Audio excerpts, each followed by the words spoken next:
Vers Jésus, chapitre 7, la pierre de touche. Si quelqu'un est en Christ, il est une nouvelle créature. Les choses anciennes sont passées, voici toutes choses sont devenues nouvelles. Une personne peut n'être pas à même de dire le lieu et le temps de sa conversion, ni d'indiquer l'enchaînement exact des circonstances qui l'y ont amenée. Mais cela ne prouve pas qu'elle soit un converti. Le Seigneur dit à Nicodème, « Le vent souffle où il veut, et tu en entends le bruit, mais tu ne sais d'où il vient ni où il va. » Il en est ainsi de tout homme qui est né de l'Esprit. Le vent est invisible, mais ses effets sont visibles et sensibles. Tel est aussi l'Esprit de Dieu dans son action sur l'âme humaine. Une puissance régénératrice que nul homme ne peut voir engendre l'âme à une vie nouvelle. Elle crée un être nouveau à l'image de Dieu. Tandis que l'action de l'Esprit est silencieuse et imperceptible, ses effets sont manifestes. Si le cœur est renouvelé par l'Esprit de Dieu, la vie en rendra témoignage. S'il est vrai que nous ne pouvons rien faire pour changer nos cœurs ou pour nous rendre tels que Dieu nous veut, si nous ne devons avoir aucune confiance en nous-mêmes ou en nos bonnes œuvres, notre vie révélera néanmoins que l'Esprit de Dieu demeure en nous. Un changement se remarquera dans notre caractère, nos habitudes et nos préoccupations. Le contraste entre ce qu'on a été et ce qu'on est sera marquant. Le caractère se révèle, non par les bonnes ou les mauvaises œuvres occasionnelles, mais par la tendance générale des paroles et des actions. Il est vrai qu'on peut avoir une conduite extérieurement correcte sans la puissance transformatrice de Jésus-Christ. L'amour du prestige et le désir de posséder l'estime de ses semblables peuvent produire une vie réglée. Par respect de soi-même, on peut éviter les apparences du mal.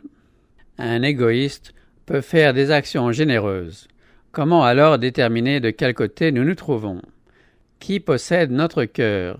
Avec qui sont nos pensées? De qui aimons-nous à nous entretenir? Qui possède nos plus chaudes affections et le meilleur de notre énergie? Si nous sommes à Jésus, nos pensées sont à lui, ainsi que nos plus douces émotions. Tout ce que nous sommes ou possédons lui est consacré. Nous désirons vivement reproduire son image, nous imprégner de son esprit, faire sa volonté et lui être agréable en toutes choses. Ceux qui deviennent des créatures nouvelles en Jésus-Christ produiront les fruits de l'esprit: l'amour, la joie, la paix, la patience, la bonté, la bénignité, la fidélité, la douceur, la tempérance. Ils ne se conformeront plus aux anciennes convoitises, mais, par la foi au Fils de Dieu, ils suivront ses pas, réfléchiront son caractère et se purifieront comme lui-même est pur. Désormais, ils aiment les choses qu'ils haïssaient, et les choses qu'ils aimaient, ils les haïssent. L'orgueilleux devient doux et humble de cœur. Celui qui était vain et autoritaire devient sérieux et modeste. L'ivrogne devient sobre, le licencieux devient pur. Les vaines coutumes et les modes du monde sont délaissés. Le chrétien recherchera non pas l'ornement extérieur, mais la parure cachée du cœur, la parure incorruptible d'un esprit doux et paisible. Sans réforme, il n'y a pas trace de véritable conversion. Le pécheur qui répare ses torts, qui rend ce qu'il avait dérobé, qui confesse ses péchés et qui aime Dieu et ses semblables, peut être assuré qu'il est passé de la mort à la vie. Dès que nous venons à Jésus en qualité de créature égarée et pécheresse, et que nous participons à son pardon, l'amour germe dans notre cœur. Tout fardeau devient léger, car le joug que Jésus nous impose est aisé. Le devoir devient un délice, le sacrifice un plaisir. Le sentier qui semblait enveloppé d'épaisses ténèbres est illuminé par les rayons éclatants du soleil de justice. La beauté du caractère de Jésus se retrouvera chez ses disciples. Il prenait plaisir à faire la volonté divine. Aimer Dieu et vivre pour sa gloire étaient les deux puissances de sa vie. Toutes ses actions étaient ennoblies et embellies par l'amour. L'amour vient de Dieu. Le cœur irrégénéré ne saurait le produire. Il ne se trouve que dans le cœur où Jésus règne. nous l'aimons parce qu'il nous a aimés le premier. L'amour est à la base de tous les actes du cœur régénéré par la grâce divine. Il modifie le caractère, dirige les impulsions, domine les passions, subjugue l'inimitié et ennoblit les affections. Cet amour cultivé dans le cœur adoucit la vie et répand une influence ennoblissante tout autour de soi. Il est deux erreurs dont les enfants de Dieu, tout particulièrement ceux qui viennent d'accepter sa grâce, doivent spécialement se garder. La première, nous en avons déjà parlé, consiste à se confier en ses propres œuvres et à se reposer sur quelques bonnes actions pour rentrer dans la faveur de Dieu. Celui qui cherche à observer la loi et à devenir saint par ses efforts entreprend une impossibilité. Tout ce que peut faire l'homme hors de Jésus-Christ est entaché d'égoïsme et de péché. Seule la grâce de Jésus, par la foi, peut nous rendre saints. L'erreur opposée est non moins dangereuse. Elle consiste à croire que la foi en Jésus dispense l'homme d'observer la loi de Dieu. Que la foi étant seule capable de nous rendre participants de Jésus-Christ, nos œuvres n'ont rien à voir à notre rédemption. Veuillez observer ici que l'obéissance n'est pas seulement une soumission extérieure, mais un service d'amour. La loi de Dieu est un reflet de sa nature. C'est l'expression du grand principe de l'amour et par conséquent la base de son gouvernement dans le ciel et sur la terre. Si nos cœurs sont transformés à la ressemblance de Dieu, si l'amour divin est implanté dans notre âme, ne mettrons-nous pas en pratique la loi de Dieu dans notre vie? Quand le principe de l'amour est enraciné dans notre cœur, quand l'homme est transformé à l'image de celui qui l'a créé, cette promesse de la nouvelle alliance est accomplie. Je mettrai mes lois dans leur cœur et je les écrirai dans leur esprit. Et si la loi est écrite dans le cœur, ne façonnera-t-elle pas la vie? Une obéissance, une soumission qui a l'amour pour mobile, voilà la véritable preuve de notre conversion. Aussi est-il écrit, « L'amour de Dieu consiste à garder ses commandements. » Celui qui dit « Je l'ai connu » et qui ne garde pas ses commandements est un menteur, et la vérité n'est point en lui. Loin de dispenser l'homme de l'obéissance, la foi et la foi seule le rend participant de la grâce de Jésus-Christ qui le met à même d'être obéissant. Nous ne gagnons pas le salut par notre obéissance, puisque le salut est un don gratuit de Dieu qui s'obtient par la foi. Par contre, l'obéissance est le fruit de la foi. Vous le savez, Jésus apparut pour ôter les péchés, il n'y a point en lui de péché. Quiconque demeure en lui ne pêche point, quiconque pêche ne l'a pas vu et ne l'a pas connu. Là est la pierre de touche. Si nous demeurons en Jésus, si l'amour de Dieu demeure en nous, nos sentiments, nos pensées, nos desseins, nos actes seront conformes à la volonté de Dieu telle qu'elle est exprimée dans les préceptes de sa sainte loi. Petits enfants, que personne ne vous séduise. Celui qui pratique la justice est juste. La justice est définie par la sainte loi de Dieu, énoncée dans les 10 préceptes donnés sur le mont Sinaï.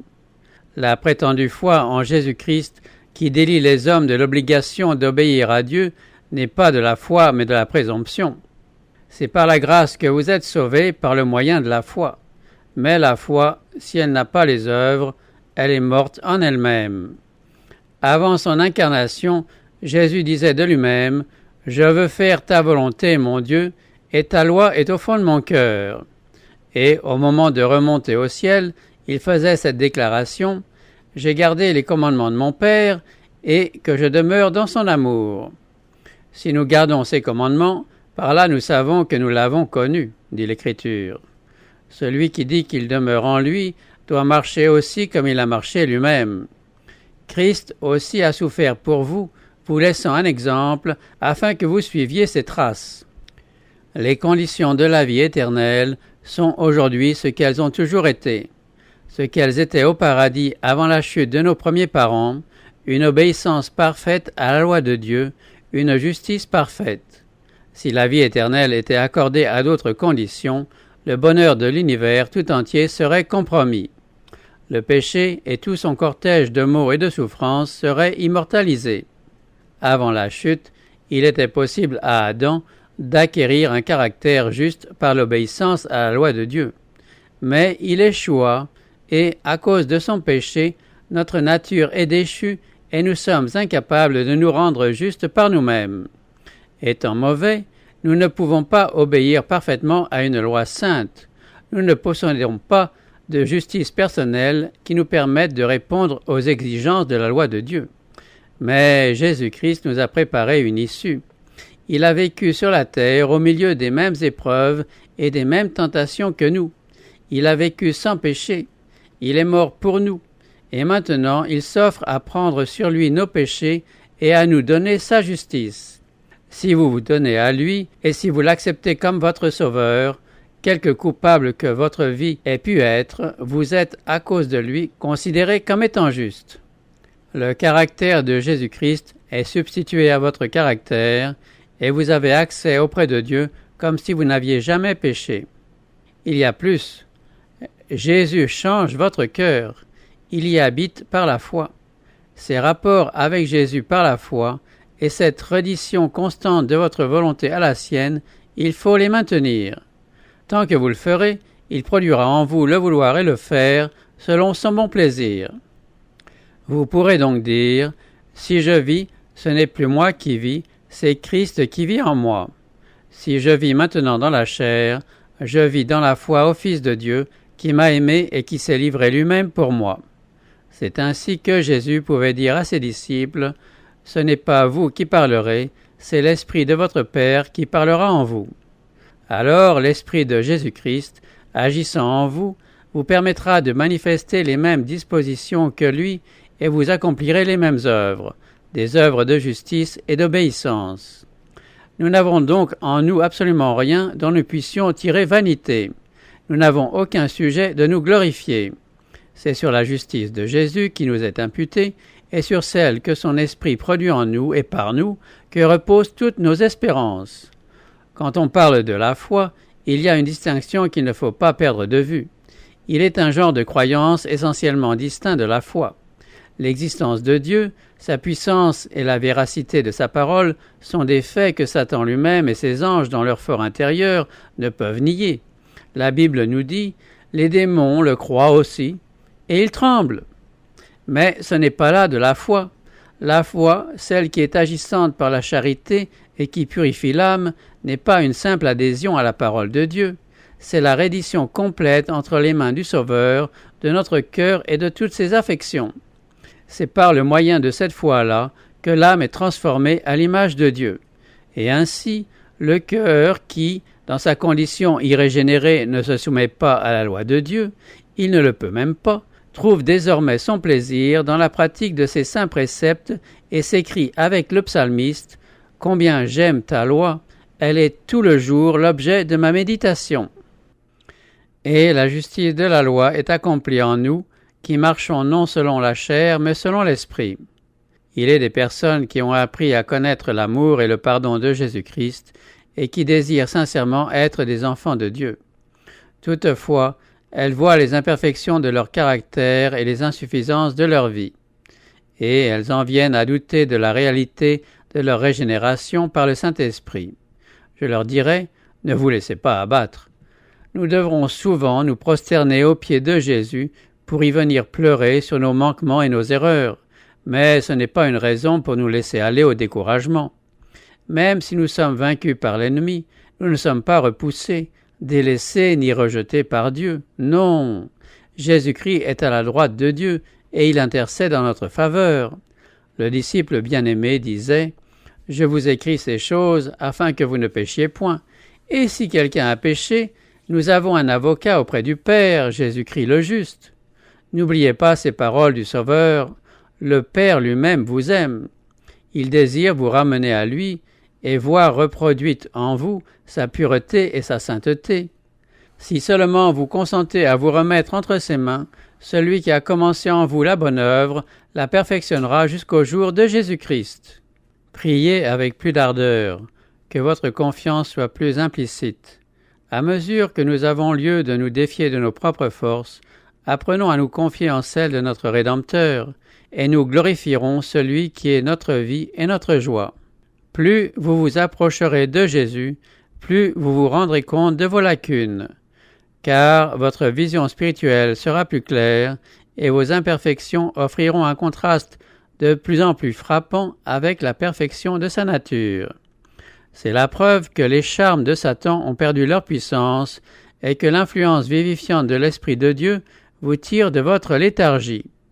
Un amour profond pour Jésus ne peut pas prendre naissance dans un cœur qui n'a pas un vif sentiment de son péché.